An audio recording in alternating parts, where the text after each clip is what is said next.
በወራቤ ኮምፕሬሄንሲቭ ሆስፒታል ከአንዲት ታካሚ ውስጥ 17 የሚሆን የማህፀን እጢዎች በቀዶ ሕክምና መውጣት መቻሉ ተነገረ። በወራቤ ኮምፕሬሄንሲቭ ስፔሻላይዝድ ሆስፒታል የተለያየ መጠን ያላቸው የማህፀን ግድግዳ እጢዎች በቀዶ ሕክምና መወገዳቸው ተገልጿል። በሆስፒታሉ በቁጥር 17 ያህል መጠን ያላቸው የማህፀን ግድግዳ እጢዎች ከአንዲት የ30 ዓመት ወጣት ላይ በቀዶ ሕክምና መውጣት መቻሉን በሆስፒታሉ የህዝብ ግንኙነትና ኮሚኒኬሽን ኃላፊ የሆኑት አብዱል ጀባል አብደላ በተለይም ለብስራት ራዲዮና ቴሌቪዥን ተናግረዋል። ከታካሚዋ የተወገዱት እጢዎች በማህፀን ግድግዳ የተለያዩ አካባቢዎች በመበተን ሙሉ ማህፀኗን ማስወገድ በሚጠይቅ ደረጃ አስቸጋሪ የነበረ መሆኑን ገልጸዋል። ይሁን እንጂ ታካሚዋ ልጅ አለመውለዷን ከግንዛቤ በማስገባት ጊዜ በመውሰድ እጢዎቹን ብቻ ለይቶ ማውጣት መቻሉንም አክለዋል።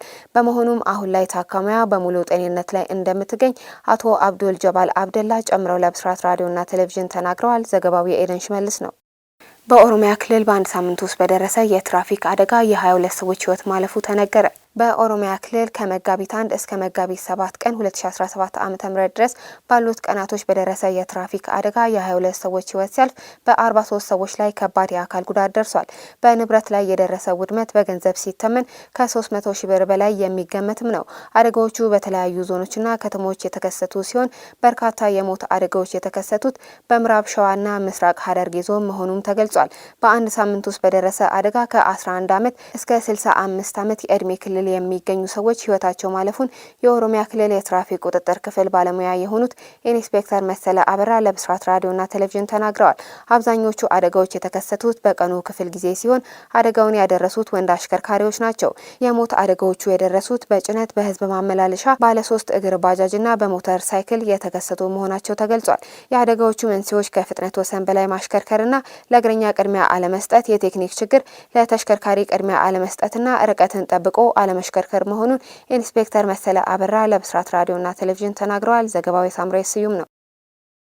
አሜሪካ ለሶማሌላንድ እውቅና በመስጠት ጦሯን በሀገሪቷ የማስፈር ፍላጎት አላት ተባለ።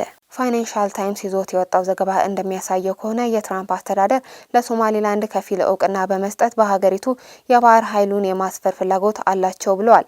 አንድ የአሜሪካ ባለስልጣን ለፋይናንሻል ታይምስ እንደተናገሩት ከሆነ የትራምፕ አስተዳደር ከሶማሌላንድ ገዢዎች ጋር ግንኙነት የጀመረ ሲሆን አሁን ላይ ራስ ገዝ የሆነችውን ሀገር እውቅና በመስጠት በምላሹ ከባህር ኃይል ማስፈሪያ የሚሆኑ የጦር ሰፈር ማለትም ከበርበራ ወደ በቅርብ ርቀት ላይ ቦታ እንዲሰጣት እንደምትፈልግም ተናግረዋል።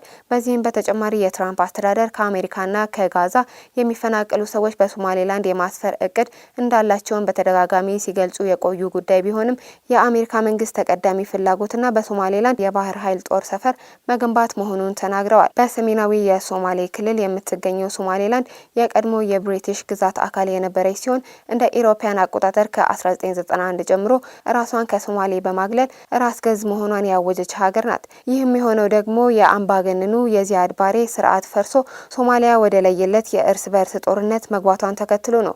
20 በመቶ የሚሆነው የሶማሌ መሬት የምትሸፍነው ሶማሌላንድ እንደ ኢሮፓያን አቆጣጠር በ2003 በተካሄደ የህዝብ ውሳኔ 99 በመቶ ዜጎች ሶማሌላንድ ሀገር ሆና እንድትመሰረት ድምጽ የሰጡ ቢሆንም በተለያዩ ምክንያቶች እስካሁን ድረስ ዓለም አቀፍ እውቅና ሳታገኝም ቀርታለች።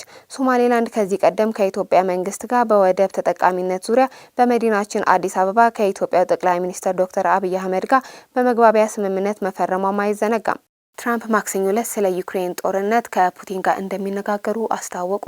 የዩናይትድ ስቴትስ ፕሬዝዳንት ዶናልድ ትራምፕ በዩክሬን ያለውን ጦርነት ለማስቆም ከሩሲያ ፕሬዝዳንት ቭላዲሚር ፑቲን ጋር ማክሰኞ እንደሚነጋገሩ ተናግረዋል። እሁድ ዕለት በአየር ኃይል አንድ ላይ መግለጫ የሰጡት ትራምፕ በሳምንቱ መጨረሻ ብዙ ስራ ተሰርቷልን ብለዋል። ትራምፕ ያንን ጦርነት ማስቆም እንደሚቻል ማየት እንፈልጋለን ብለዋል። ምናልባት ልንችል እንችላለን፣ ምናልባትም አንችልም፣ ግን ጥሩ እድል እንዳለን እናስባለን ሲሉም ተደምጠዋል። በተኩስ አቁም ድርድር ላይ ምን አይነት ሀሳቦች እየተስተዋሉ እንደሆኑ የተጠየቁት ትራምፕ ውይይቱ የመሬትና የኃይል ማመንጫዎች እንደሚያካትት ተናግረዋል። ከሁለቱም ወገኖች ከዩክሬንና ሩሲያ ብዙ የተወያየንበት ይመስላልን ብለዋል። አንዳንድ ንብረቶችን በመከፋፈል ረገድ እየተነጋገርን ነው ሲሉ አክለዋል።